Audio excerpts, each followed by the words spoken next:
obviously it's important to look broadly, but don't stay broad. It's actually important to look broadly for the key elements, but once you've found the key elements, to start honing in. So that's the first thing I'd say. The other thing is don't look too specifically. So that's the other complaint that people would make too, that they might go somewhere and just get mobilised on one specific joint, which may have great impact in some areas, but it'll only produce certain amounts of outcomes. So it's just to get that happy medium between taking the important, as we'd say, global stuff. So what's important to look from a broad perspective, and then what's important to look from a regional perspective around the joint, and then what's important to look at a very local specific level.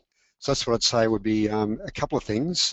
Also too, just not getting the key elements very often from the subjective examination. Subjective examination is never just a sit down and the patient sits on one chair and we sit in another, and there's just a total conversation. Really try and make that whole process as alive as possible and as interactive as possible. So if we're asking the patient, where's your pain, for example, then we don't want to be just getting a bunch of words. Let's get in there and palpate that, and let's get some interaction, right from the very first second. Let's get the patient on side from the perspective that they know that we're really keen to really get to the bottom of what their issues that they're walking in the door with. So that's one thing of location, getting those hands on, getting a good feel, the degree of pain, making sure that we really get a good handle on exactly how severe it is, because some people are very, very happy, very stoic, and very don't really like to complain, yet maybe their pain is actually very, very high. So it's really important to cut through that. And just give us a number in terms of 0 to 10, what sort of pain you're experiencing. That can produce a really clear element about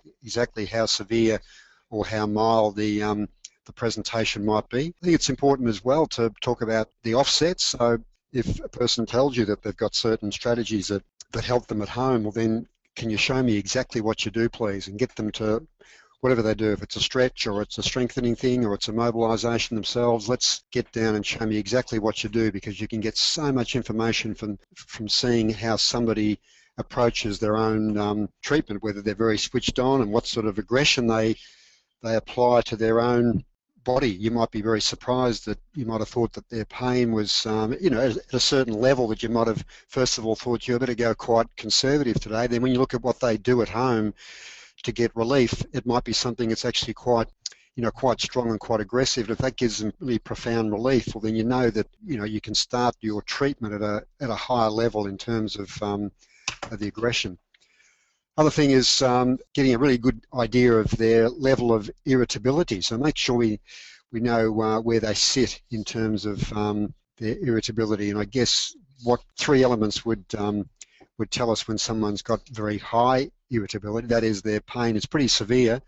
It's very easily provoked, and once it is provoked, it takes a long time to settle. So if you're getting a yes from those three questions and they've got very, very high irritability, then straight away we need to be really super careful about what we do from an assessment and a treatment perspective. But if the irritability levels are quite low, then you can really start to relax and start to feel like you can work and assess the patient at a higher level of, I'll say aggression, but you know what I mean, just not holding back too much in thinking that they might be, you might flare them up.